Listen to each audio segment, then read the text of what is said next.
네, 반갑습니다.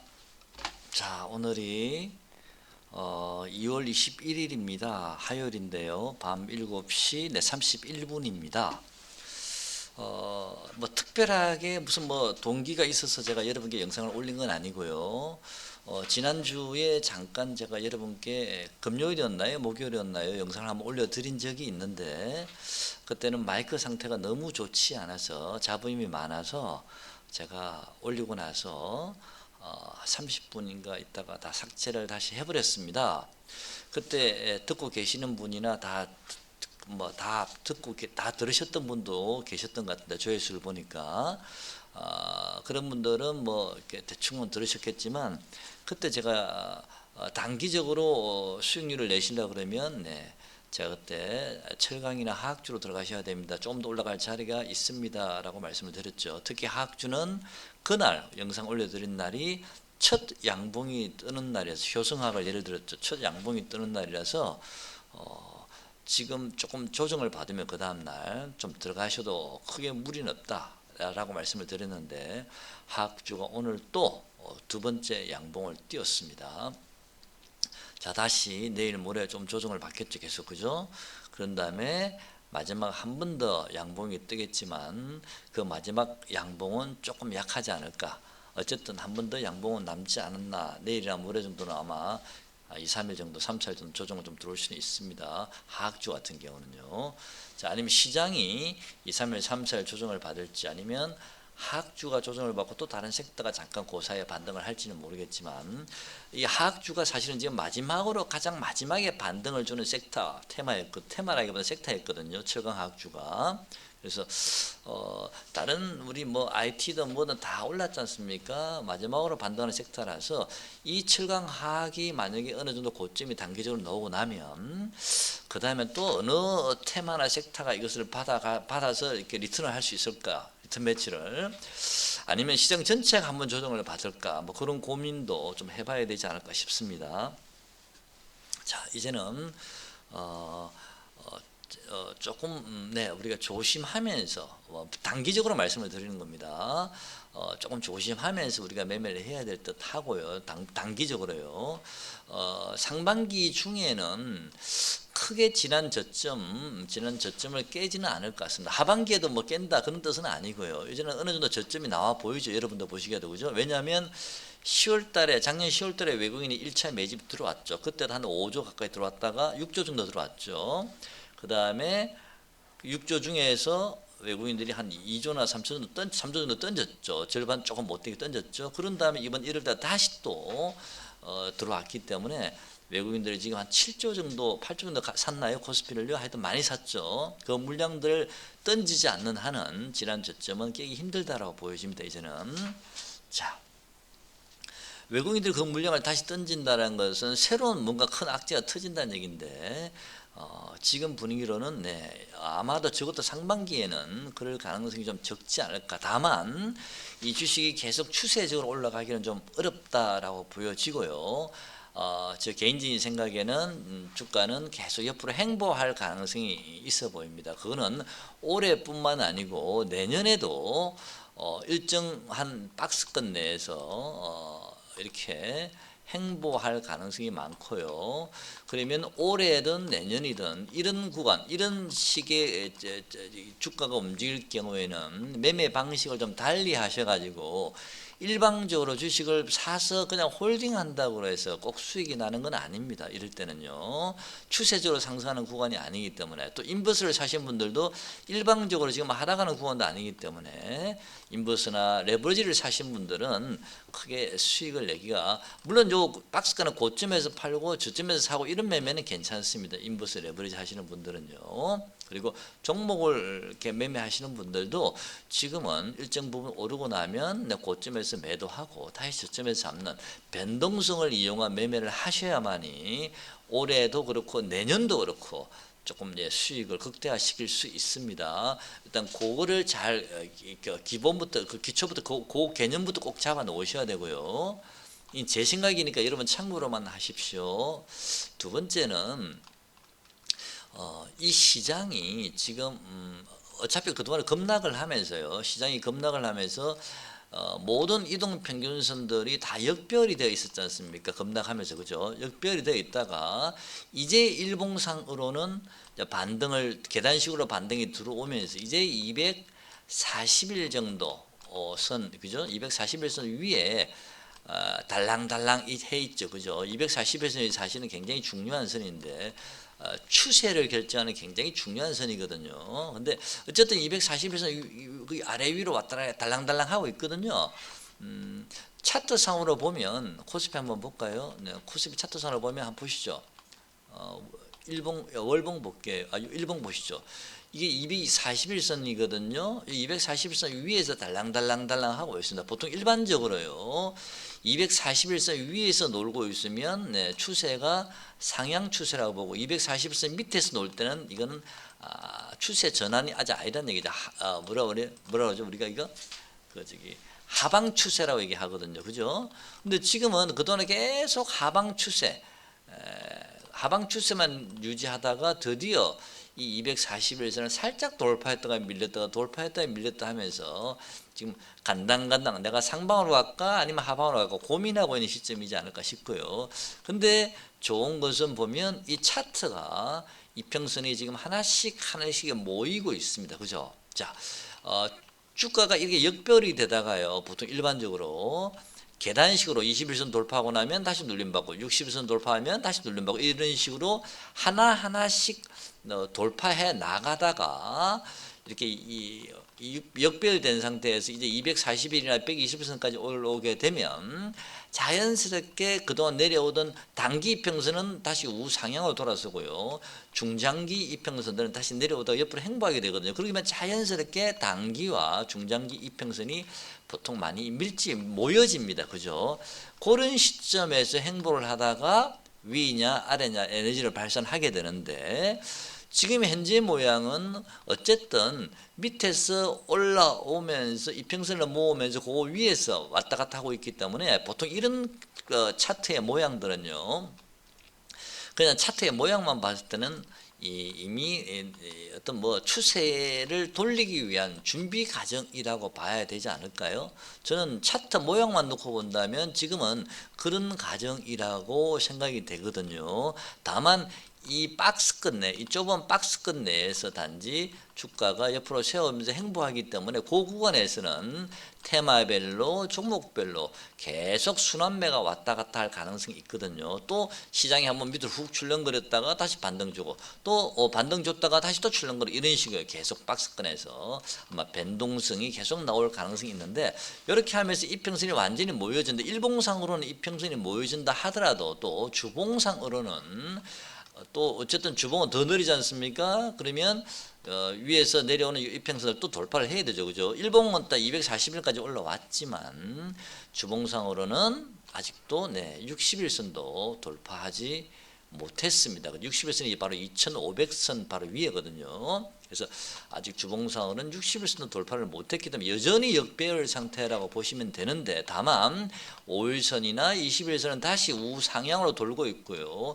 또 60일선 내려오고 있기 때문에 아마도 조만간에 주봉으로도 60일 내려온 60일선과 올라오고 있는 5일 20일선 이 선들이 그러면서 그 중간에 지금 240일선이 옆으로 쫙 가 있죠. 중간에서 그죠?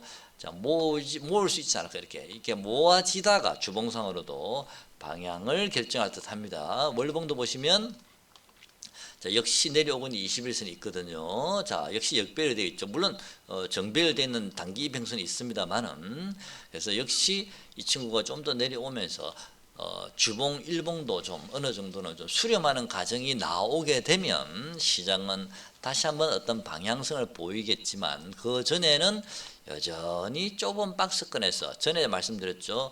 이번 주가의 하락은 결국은 하락한 이후에 L자형으로 길게 행보할 가능성이 많습니다라고 여러분께 말씀을 드린 적이 있죠. 그죠? 역시 아마도 그럴 가능성이 굉장히 많습니다. 그 이유는 금리 인상에 대한 이슈로 주가가 급락을 했지만요. 옆으로 행보할 수밖에 없는 것은 실물 경기가 침체에 자꾸 실물 경기, 그죠? 경기 인상을 금리 인상을 하니까 실물 경기가 침체가 될 거라고 보는 거죠, 그죠? 이게 단기적으로 뭐 3개월 뒤에 이제는 회복될 거다, 선행 지수가 돌아가고 있다, 그런 게 아니고 아마도 경기 선행 지수가 상당히 오랫동안 하락은 멈추지만 상당히 좀 이렇게 하락의 폭이, 경기의 하락의 폭이 점점 이제 하락의 어떤 폭이 줄어들면서 바로 반등도 못하고 네, 이렇게 옆으로 기지 않을까, 조금 박스권 경기 선행지수 자체도. 그래서 실물 경기가 지금 뭔가 모멘텀이 없기 때문에 주가는 돌아서기가 좀 어렵다. 만약에 주가가 이렇게 행보하다가도요, 만약에 실물 경기가 뭔가 의미 있는 변환점이 나오는 지표들이 나온다면, 행보를 하다가 뭔가 행보의 그 박스권을 살짝 돌파하는 뭔가의 의미 있는 지표가 나온다면, 그때는 주가가 움직이지 않을까, 위상 방향으로, 그런 생각이 들고요. 만약에 이렇게 하다가 실물 경기가 확 깨지는 모양이 나와버리면 반대로 또 역으로 하락할 수도 있겠죠, 그죠? 물론 지금은 상방 쪽에 우리가 좀 생각이 많지만 어쨌든 옆으로 행보할 수밖에 없다, 당분간은. 그래서 이번 하락은 상당히 옆으로 많이 행보할 것이다. 박스권 매매를 꼭 하셔야 됩니다. 지금 추세 매매 하시면 안 됩니다. 자, 그러면요, 다시 연봉 한번 보겠습니다. 자, 이번에는 코스닥을 한번 보겠습니다. 제가 왜 코스닥 연봉을 보여드리냐 하면요, 뭐 별다른 뜻은 없습니다. 연봉이라는 것은 캔들 하나가 1년짜리잖아요, 그죠? 근데 작년에 큰 음봉을 맞으면서 어느 정도 좀 작년에 저점이 나온 게 아닌가라는 생각도 좀 들죠, 지나고 보니까, 그죠? 하지만 우리는 아직까지도 충분히, 전에도 말씀드렸죠, 확인하고 매수하는 거라서 아직까지 충분히 기회가 있습니다. 종목들 보면 아직 많이 아는 종목 많죠, 그죠? 자, 아직 기회가 많습니다. 지금부터는 연봉이 지금 연봉이 이 5일선이 828이거든요. 그래서 이 5일선을 깨고 내려왔기 때문에 한 방에 이 5일선을 올해 바로 넘길 수 있을까라는 생각 좀 많이 하거든요. 아마도 요 하락폭의 한 절반 정도, 그죠? 절반 정도가 한 5일선 정도 되지 않을까 생각이 되거든요. 한번 볼까요? 1041하고 650입니다. 고점이 1041이고요. 제가 계산기를 한번 해볼게요, 혹시나. 자, 고점이 1041이고요. 빼기 저점이 650입니다. 650. 그러면 391의 차익이 있거든요. 나누기 2를 해볼게요. 잠깐만요. 자, 391 나누기 2는 195네요. 그러면 650에다가 195를 더해 보겠습니다. 650 더하기 195는 845거든요.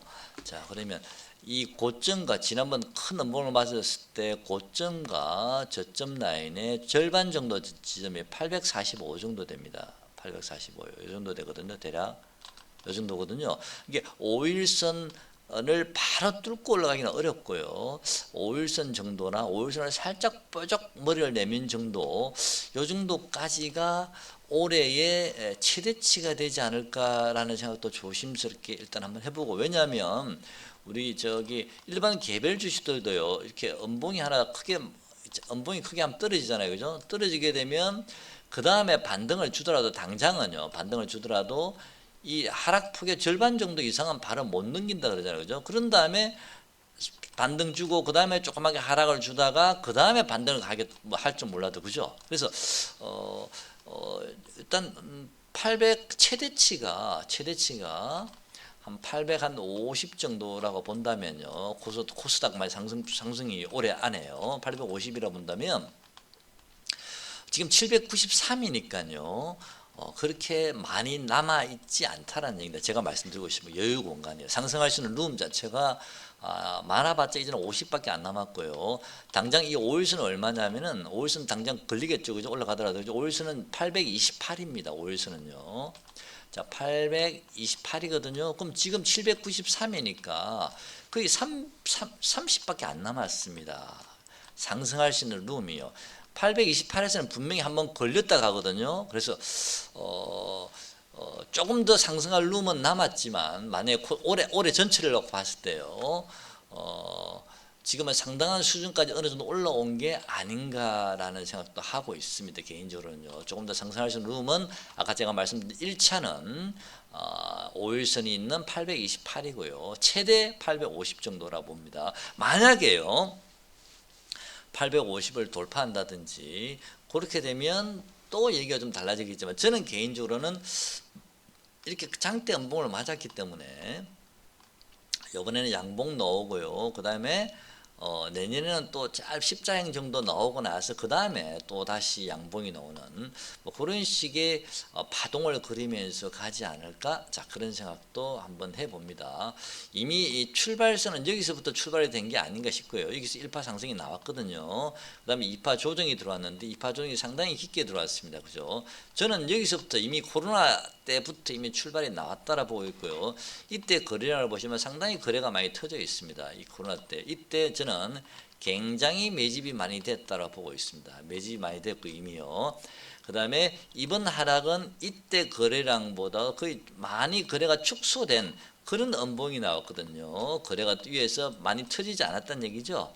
여기서 이미 어느 정도 매집이 되어 있기 때문에 그다음에 외국인이 아니 세력들이 이걸 바로 위로 끌어올릴 수도 있습니다. 경우에 따라서는요. 요 음봉을 잡아먹는 그런 양봉이 한번 나올 수 있습니다. 이렇게 그 다음에 뭐 음봉 받고 이렇게 뭐 음량으로 양음 나올지 모르겠습니다만은 일단 상식적으로 봤을 때 큰 음봉을 일단 두꺼운 음봉을 맞았기 때문에 여기 보시면 여기도 음봉을 맞으니까 양봉이 나오지만 그 절반밖에 못 가잖아요. 그죠? 딱 5일선에 꼬리 보면서 걸치죠. 그죠? 그런 다음에 옆으로 길게 행보하는 이런 모양이 한 번 더 나올 가능성도 저는 있다. 물론 하나, 둘, 셋 이때는 4년, 5년 뭐 오랫동안 행보를 했지만 그렇게까지는 안 가더라도 이런 십자행 모양이 한두 개 정도는 그러면서 이 거래가 터졌기 때문에 보통 일반 개별 주식도요. 일반 개별 주식도 거래가 터지면서 이렇게 급등을 하지 않습니까? 예를 들어서 만약에 이렇게 급등하게 되면 보통 거래가 터지지 않습니까? 그 종목이 만약에 뭐 장대 양봉을 세운다든지 이렇게 거래가 양봉을 세우게 되면 보통 거래가 많이 터지거든요. 그죠? 이런 식으로 그죠? 거래가 많이 터집니다. 장대 양봉을 세우면 이렇게 그죠? 이건 자 이렇게 올라가면죠. 거래가 터지는 아이고야, 죄송합니다. 네. 이게 장대 양봉을 세우면 또 거래가 터지죠. 그죠? 이렇게 그죠? 자, 거래가 터지는데 그런 다음에 586을 상승한 이후에 다시 하락할 때는 보통 하락을 할 때 거래량이 줄면 이거는 거래가 바닥을 찍어 기다렸다가 그때 다시 들어가게 되면 다시 한번 큰 상승이 나오죠. 그죠? 좀 일반 개별주도 그렇게 나오듯이 여기서도 보면 이미 거래가 크게 많이 터졌거든요. 이 거래량이 최근에 보면요. 전례 없이 큰 거래량이었습니다. 이 IMF 코로나 사태 때 이때 매집이 굉장히 잘 돼 있는 많이 됐다 저는 보고 있거든요. 그래서 전례 없는 큰 거래가 터졌고요.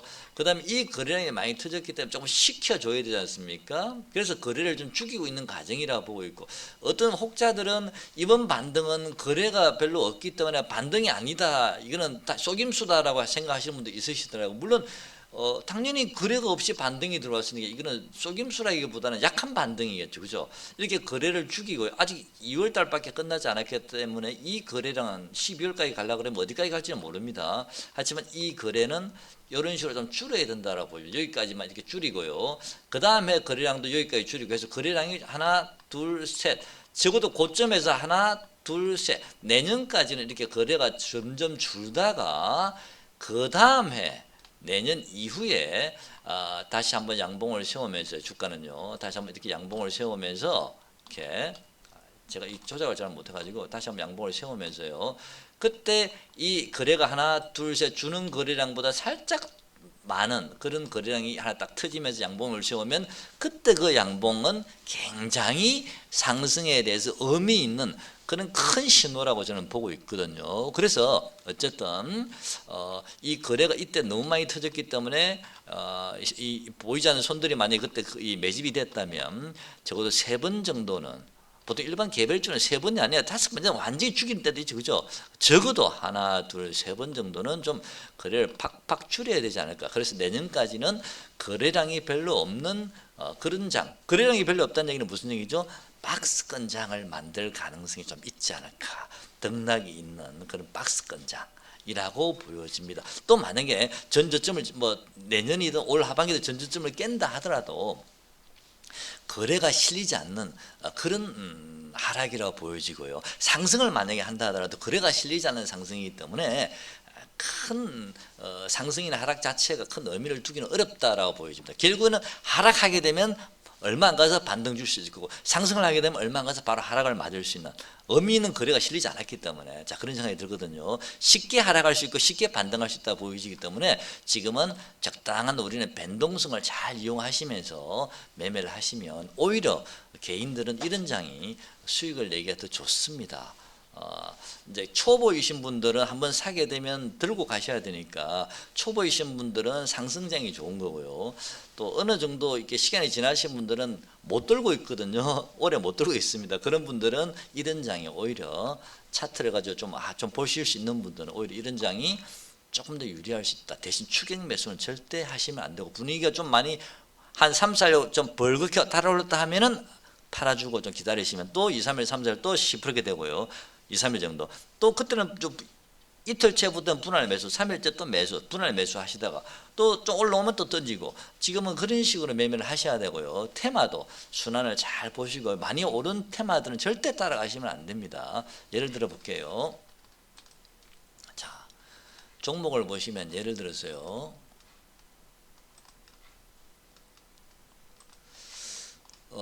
최근에 많이 상승을 했던 AI 관련주나 로봇 관련주는 지금 조심하셔야 됩니다. 예를 한번 보겠습니다. 레인보우 로보틱스라는 종목은 뭐 여러분도 아시다시피 삼성에서 지분 투자를 했다 그래서 바로 상한가를 갔었는데요. 이미 그런 뉴스를 띄우면서 세력들은 한번 던지죠, 그죠? 자, 그렇게 되면 고점에 물릴 가능성이 많습니다, 그죠? 보통 그렇게 해서 뉴스로 매매하시는 분들은 보통 초보이신 분이 많이 하시는데, 그렇게 하시면 안 됩니다.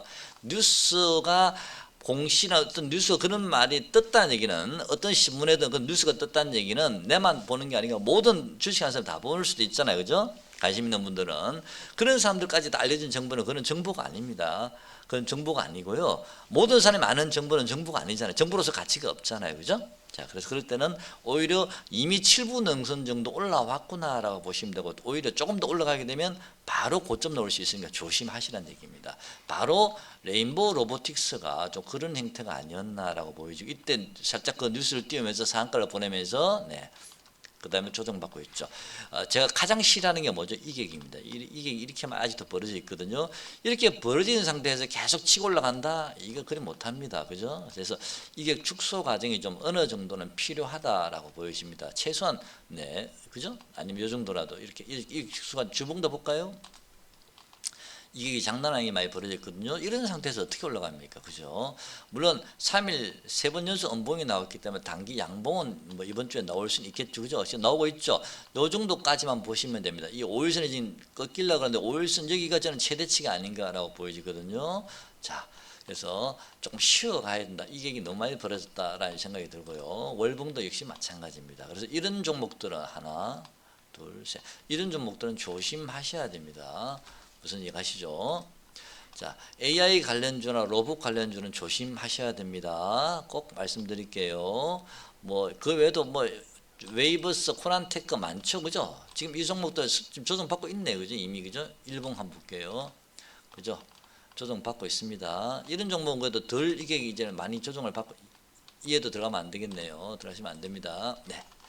그래서 AI나 로봇 관련주는 이미 많이 떴다. 그죠? 그리고 너무 챗 GPT니 뭐니 해서 이미 모든 사람들 이렇게, 그죠? 사람들 강분할 때 그때 고점이 나온다는 거 잘 아시죠? 들어가시면 안 됩니다. 때를 기다리셨다가 조정을 충분히 받고 나면 그때 들어가십시오. 안전하게.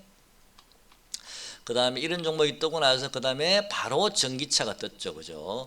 그동안에는 주가가 하락하는 과정에서 일시적으로 반등을 줄 때는 전기차가 가장 늦게 반응을 했거든요. 남들 다 오르면서 항상 마지막에 전기차가 뜨고 나면 다시 조정받고 그랬는데, 어쨌든 지금도 전기차가 최근에 많이 시세가 났고, 저는 이제 전기차는 지난주 목요일 금요일 제가 잠깐 영상 올려드렸을 때는 전기차도 조금 더 종목별로는 상승할 룸이 조금은 더 남아 있습니다 라고 말씀드렸고, 특히 하악주는 이제 출발을 했으니까 이렇게 말씀드렸는데, 오늘부로 저는 전기차는 좀 조심하셔야 되지 않을까. 이제는 전기차도 자 그런 생각을 좀 하고 있습니다. 전기차도요. 하나, 자 여기서 하나, 둘, 셋. 여기서도 하나, 둘, 셋. 조금 이제는 조심하셔야 되지 않을까 싶습니다. 전기차도 이제는요. 그 다음에 하악주는요. 효성학 한번 보시죠. 제가 지난번에 효성학을 여러분께 말씀을 드렸었는데, 지난번에 말씀드린 자리가 바로 요 자리였습니다. 금요일이었네요. 그죠? 그때. 그죠? 자 이렇게 짝꿍댕이가 만들고 바로 뛰었죠. 음봉 목요일이었네요. 그 다음에 금요일날 살짝 조정받고 다시 오늘 월요일날 살짝 조정받고 오늘 다시 뛰었죠. 그죠? 자 그러면 이제는 벌써 두 번 올라왔습니다. 그죠? 자 하나 둘. 자 이에도 여기서 보시면 이렇게 볼 수도 있습니다. 그죠? 여기서 한번 들어갔죠?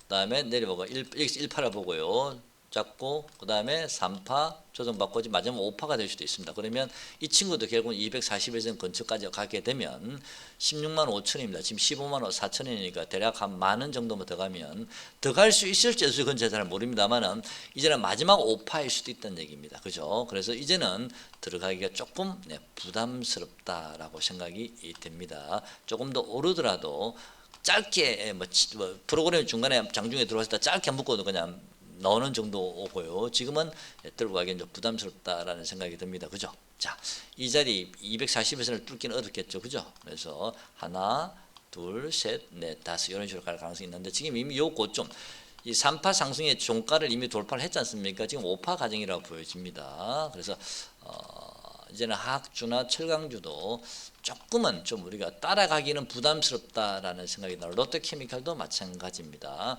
롯데케미칼 여기 요것만 보고 보면 자 보시죠. 자 이 친구도 이미 작년에 이미 저점이 나왔죠. 그죠? 충분히 박스권 행보하다가 이평선이 모이면서 빵 뛰었거든요. 하나, 둘, 셋 되나요? 하나, 셋. 자, 이 친구도 보면 조금만 더 가면 네, 좀 어렵지 않을까. 여기서도 보면 충분히 행보하다 올라가고 있거든요. 그렇지만 네, 이제는 좀 부담스럽습니다. 월봉상으로도 그렇고 조금 부담스럽거든요. 보조 지표들도 전에는 월봉이요. 우리 급락하고 있을 때 바닥에서 옛날에 작년 10월달에 이렇게 돼 있었거든요. 물동 침체권에 가 있었는데 지금은 이게 많이 올라왔습니다. 그죠? 상당히 많이 올라왔기 때문에 좀 부담스러워지고 있는 순간 가정이다라고 보여지고요. 충분히 좀 조정을 받고 난 다음에 그 다음에 이제는 매매를 하셔야 되지 않을까. 자, 좀 시장을 최근에 들어가서 수익을 좀 하신 분들은요 조금씩 비중을 줄여 나가시면서 당장 내일 다 던지라는 뜻보다는요 그건 잘 모르겠습니다만은 조금씩 비중을 줄이면서 좀 시장을 좀 이제는 좀 관망하시다가 지금은 아까 말씀드린 대로 3, 4일 빠지면 우르르 다시 밀고 올라 썸물처럼 그죠? 밀물처럼 밀고 올라갔다 또 3, 4일 올라가면 또 썸물처럼 쭉 빠져 그런 상황이거든요. 지금은 그런 매매를 하시는 게 좋아 보입니다. 네. 저는 뭐 계속 그런 식으로 매매를 해왔는데요. 지금은 이제는 가지고 있는 종목은 어느 정도 정리를 하고 저는 한 개 가지고 있습니다. SCI 평가 정보라는 종목 하나만 지금 들고 있는데요. 이 종목도 지금 파동을 그리면서 단기적으로 크게 멀리 보고 그러지는 않습니다. 단기적으로만 보고 있기 때문에 자, 이 종목 좀 들고 있고 나머지는 현재는 제가 이제는 들고 있지 않습니다. 나머지는 현금 다 쥐고 있고요. 시장을 좀 더 지켜볼 생각입니다. 그리고요 코스피 아까 다 봐드렸죠, 그죠? 자 미국 증시 한번 볼까요? 자 해외 지수 한번 잠깐 보겠습니다. 환율 차트를 볼까요? 네, 환율 차트 한번 볼까요? 그러면요, 네.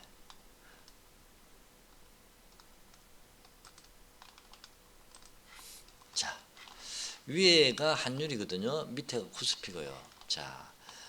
환율이 예전에는 여기 보시면 강하게 올랐죠, 그죠? 정배열에서 강하게 상승하다가 어느 순간 꺾이면서 역배열이 됐다가 다시 또 정배열로 가는 과정입니다, 그죠? 자, 올라가고 있는 과정인데 이게 지금 기술적 반등인지 그건 제가 잘 모르겠습니다만은 어쨌든 환율도요. 이왕 반등을 했으니까 여기까지 한번 가려고 하지 않겠습니까? 1330 정도, 35 정도 한번 가려고 하지 않을까? 거기를 한번 터치하려고 하지 않나 싶은 생각도 드는데요. 그 다음에 다시 밀릴지 그건 잘 모르겠습니다만은 그런 생각이 들고요. 주봉 한번 볼까요? 한율은 바로 머리 위에 21선이 내려오고 있네요. 그죠? 21선은 얼마입니까? 1310 정도 되네요. 자, 바로 머리 위에 21선이 있기 때문에 한율은 바로 위로 치고 올라가기는 어려울 듯 합니다. 한율은요. 자, 내려오더라도 뭐 크게 이미 또 5일선이 돌아서고 있죠. 좀 있으면 11선도 돌아서겠죠. 그죠? 그럼 한율도 결국은 박스권에 갖다 놓겠다는 얘기네요. 코스피처럼요. 똑같이 이제 가둬지겠네요. 월봉도 보시면 자, 지난번에 음봉 맞고 그다음에 갭을 띄어버렸네. 그죠? 이번 달에 그죠? 갭을 띄어도 역시 5일선 이미 데드 크로스로 만들면서 올라왔기 때문에 한율이 여기를 뚫지를 못합니다. 지금은 이미 5일선이 거기서 내려오고 있거든요. 한율도 조금 밀릴 가능성도 있고요. 거기서 행보할 가능성도 있고요. 역시 요거보다는 이게 더 차트가 좋아 보이죠. 그래서 코스피는 조금 더 올라갈 수 있는 룸은 좀 보입니다만은 월봉을 보니까요 조금 더 한 번 더 올라갈 룸이 보이거든. 코스피는요. 자, 코스피 한번 보시죠. 자, 코스피는 한 번 더 갈 자리는 보입니다. 제가 보기에는요. 자, 저도 지금은 종목을 좀 보면서 어느 정도 좀 종목별로 최소한 일봉이 스토캐스틱이나 다른 보조 지표들이요. 최소한 일봉이 그래도 침체권에 한번 들어가는 종목들, 그런 종목들 좀 부담이 없지 않을까 싶은데요. 지금 미국의 금리 FOMC가 3월 22일인가요? 3일인가 있죠? FOMC가 다음 달 말일 날 있는데 뭐 지금은 2월 말 다 돼가니까 아직도 한 달 조금 더 남았죠, 그죠? 아직은 조금 여유가 있습니다. 3월 초까지는 제가 보기에 이런 식으로 오르락 내리락 하면서 뭐 좀 빠진 애들은 또 조금 반등 주고 또 덜 오른 애들은 뭐 이렇게 하여튼 그런 식으로 왔다 갔다 하겠지만요. 3월 초 이후에는 좀 조심하셔야 됩니다. 왜냐하면 또 지금 FOMC 이번 회의는 지난번 2월달 회의와 또 다르잖아요. 지난번 2월달 회의는 뭐 0.02% 베이비 스텝 받는다는 건 누구나 알고 있었고 또 특별한 악재가 눈에 보이지 않았지만 이번 FOMC 회의에는 0.25로 예상을 했다가 지금은 0.05까지 갈 수도 있다라고 얘기가 나오기 슬슬하죠. 그죠? 인플레 때문에. 저번에 제가 인플레 여러분께 말씀드리면서 인플레가 내려오고 있지만 이게 내려오는 과정이 어느 순간 내려온 폭이 줄어들다가 옆으로 행보할 수 있습니다. 말씀드렸고요. 그 행보 이후에 다시 만약 인플레가 상승을 하게 되면 그때는 주가가 발작할 수 있습니다. 말씀드린 적 있죠. 그죠? 지금은 내려오는 과정이 점점 이제는 줄어들면서요. 인플레가요. 옆으로 행보하고 있지 않나. 그런 다음에 인플레가 돌아서게 되면 주가는 다시 한번 급락할 수도 있습니다. 발작할 수 있기 때문에. 지금은 아닙니다. 아직까지는요. 그래서 3월 달에 FOMC가 그런 지금은 0.25 베이비 스텝 쪽에다가 한 70% 정도 80% 정도 비중을 뒀다가요. 월가에서는 지금 서서히 이제 0.05가 될 수도 있다라는 생각 때문에 이쪽에다가 서서히 비중이 올라가고 있죠. 그렇지만 저는 개인적으로 0.025가 이번에는 아마 할 가능성이 높다고 보고 있지만 어쨌든 요가 지금 인플레가 갑자기 줄어들면서요 이 하락폭이 상당히 좀 민감한 과정이 있다라고 보여지고 0.025로 올리지만 아마 이 논조 자체는 상당히 강하게 할 수도 있다. 물론 지금까지 강해 왔지만 지금은 그때하고 시기가 또 다르거든요. 그냥 어레진 강하게 말하는 게 아니고 좀 길게 갈 수도 있다. 인플레 상승 금리 인상을요 어느 정도는. 그래서 내년 중반이나 뭐 내년 중후반까지도 조금씩 올리지 않을까 싶거든요. 이게 완전히 끝난 게 아니죠. 금리 인하가 아니지 않습니까? 그래서 이번 금리 인상은 좀 상당히 긴장을 하면서 좀 봐야 되지 않을까. 2월 달보다는. 그렇다면 3월 22일인가 23일 FOMC 회의가 있다는 얘기는 적어도 2주일 전에는 조심해야 되겠죠. 그럼 3월 초까지만 여러분 매매하시고 그 이후에는 조심하셔야 됩니다. 그럼 3월 초까지는 어떻게 매매해야 된다? 지금까지 그래왔듯이 한 2, 3일 10%게 되면은 또 10% 종목 중에서 차트 보시고 좀 저점 보인다 싶으면 또 따라가서 한 2, 3일 묶어 놓고 또 벌겋게 2, 3일 되면 다시 밀고 내려오시고 자 이런 식으로 매매를 하시다가 3월 초까지만 매매하시고요. 그 이후에는 좀 팽금을 쥐고 좀 관망을 하셨으면 좋겠습니다. 지금 하악주는 조금 더 상승할 룸이 자 이게 보시죠. 하나 이건 효성 첨단 소재다. 그죠? 이것도 보시면 하나, 둘, 자, 요 고점 넘어섰죠. 그럼 이런 종목들도 조금 더 상승을 누르면 여기까지 남아있겠다. 마지막 5% 상승입니다. 요게 그죠? 자, 이런 애들도 그죠? 그럼 요 크기 비교하면서 이 파동이 일정하다 보고 일단 기본적으로는요. 그렇게 매매를 하셔도 되지 않을까? 외국인 기관 들어왔죠. 수급. 그럼 이런 종목들도 효성 첨단 수제 같은 것도 네, 한 번 더 갈 자리가 조금 보이죠. 그죠? 뭐 이런 식으로 좀 이렇게 눌려 있는 종목 들어가서 예, 또 묶어 놓는 거. 뭐 그런 식으로 종목을 잘 공부를 열심히 하셔 가지고 이걸 꼭 사시는 뜻 아닙니다. 이런 종목 비싼 종목 많겠죠. 그죠? 파동이 5%가 나와야 되니까. 그죠? 자, 그런 종목 발굴 하셔 가지고 매매 한번 해 보시기 바랍니다. 자, 오늘 영상 여기까지 하겠습니다. 고맙습니다.